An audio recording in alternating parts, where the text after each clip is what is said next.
No começo da tarde, o presidente Lula recebeu o presidente da França, Emmanuel Macron, em Brasília. É o terceiro dia de viagem de Macron pelo Brasil. Ele já passou pelo Pará, Rio de Janeiro e São Paulo. Na pauta de hoje, devem ser debatidos pontos em que os dois países discordam no campo da política internacional, como o acordo de livre comércio entre União Europeia e o Mercosul. Esse acordo é negociado há mais de 20 anos e é travado por falta de consenso com países como a França. Inclusive, a gente tem imagens ao vivo, você vai conferir agora, dessa sala no Palácio, onde daqui a pouquinho devem ser assinados os acordos. A gente segue aqui de olho, acompanhando tudo ao vivo, em tempo real. E quem chega para fazer uma análise sobre esse e outros assuntos internacionais é o Bruno Pasquarelli, que é professor de Relações Internacionais. Bruno, boa tarde, seja sempre muito bem-vindo aqui ao Conexão. A gente segue na expectativa realmente do que os dois países vão anunciar de acordos, mas o fato é o seguinte: esse acordo de livre comércio entre Mercosul e União Europeia é algo que o próprio Macron esfriou, né? Disse que era contra, lá na COP28, se manifestou contra essa parceria e muito porque sofre pressões internas dos produtores franceses, que a gente sabe que eles argumentam que iriam perder demais a competitividade, não é? Boa tarde mais uma vez. Boa tarde, Kelly. Um prazer enorme estar com vocês. Acho que são vários pontos a destacar em relação a essa possibilidade de uma discussão do acordo Mercosul-União Europeia. Eu digo possibilidade porque realmente esse acordo ele acaba sendo muito mais tratado entre os diplomatas especificamente do que propriamente entre o presidente Lula e o presidente Macron, né? A gente tem declarações do presidente Lula sendo favorável ao acordo e a gente tem declarações do presidente Macron sendo contrário. É interessante destacar também que no final do ano passado, o Celso Amorim, que é um dos principais expoentes da diplomacia brasileira na atualidade, do governo Lula, ele destacou que o próprio acordo Mercosul-União Europeia, ele tem que ser revisto em algumas partes, porque ele não seria tão benéfico nesse sentido para o Brasil. Então, é preciso fazer alguns ajustes.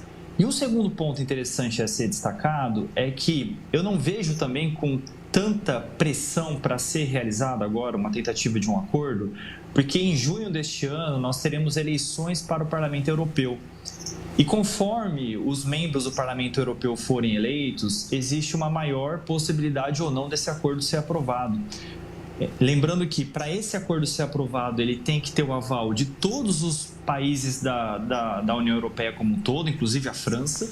Se um país vetar, o acordo não será realizado. E ele precisa ter o aval também do Parlamento Europeu. Uhum. Então, os chefes de Estado e os diplomatas, principalmente, eu acredito que eles estejam esperando passar um pouco dessa data de junho deste ano para aí sim tentar retomar as tratativas deste acordo que é tão importante. Mas, ao mesmo tempo, com certeza deve ser feito algum tipo de comentário por parte tanto do Lula quanto do Macron. Não sei se esse comentário será feito realmente nessa coletiva, né, nessa entrevista, mas ele pode ser feito fora ali das câmeras como um fator importante nas negociações. De qualquer forma, não é, Bruno? O Macron já está de olho nas eleições que vão acontecer lá em 2027. Ele não pode ser candidato de novo, mas o fato é que a extrema-direita está em ascensão na França e um dos argumentos usados é justamente em relação às negociações comerciais, né? A oposição diz que muitas vezes Macron não defende os interesses dos franceses. Então, por isso mesmo, ele endureceu o discurso. E há quem diga que realmente esse acordo, que já espera há mais de 20 anos, vai ficar por muito mais tempo na geladeira, né? Exatamente, Kelly, muito bem pontuado. Nós temos uma pressão tanto de grupos políticos em geral, como a própria direita e a extrema-direita, que vem se tornando cada vez mais forte na França, como, por exemplo, a Marine Le Pen. E temos também pressão dos sindicatos, especificamente, né? dos envolvidos, por exemplo, na agricultura.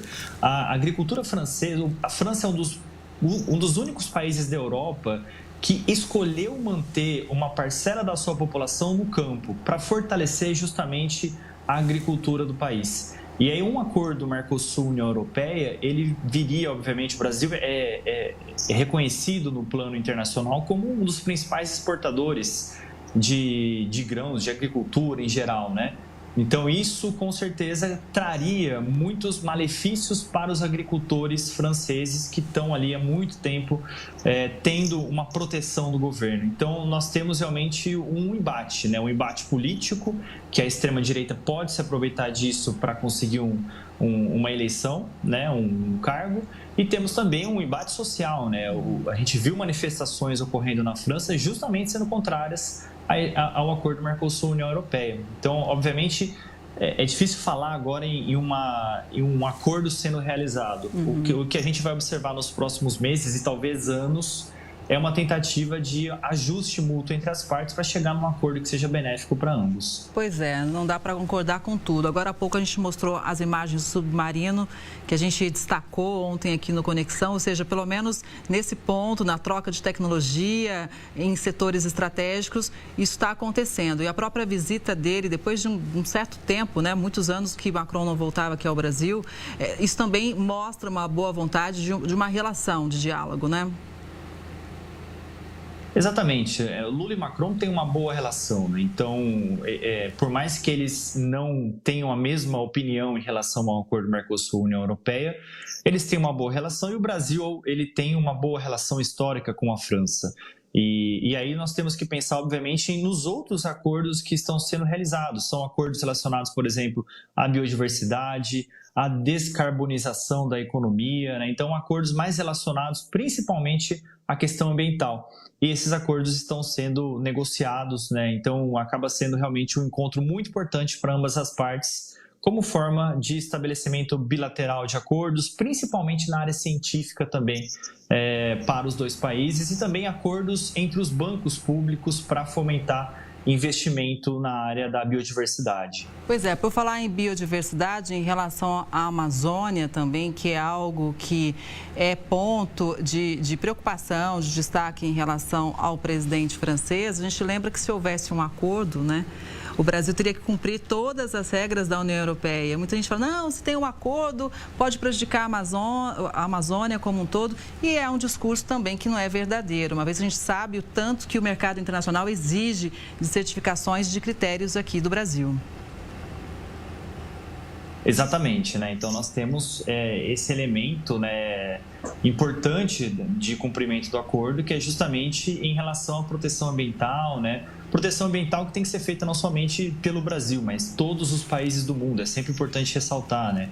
Todo esse processo de descarbonização da economia, de proteção, de diminuição dos níveis de carbono, ele tem que ser feito por todos os países do mundo na medida da desigualdade de cada país, né? Tem países que conseguem arcar melhor com os custos e tem que arcar mais com os custos também dessa empreitada mais voltada para a questão ambiental.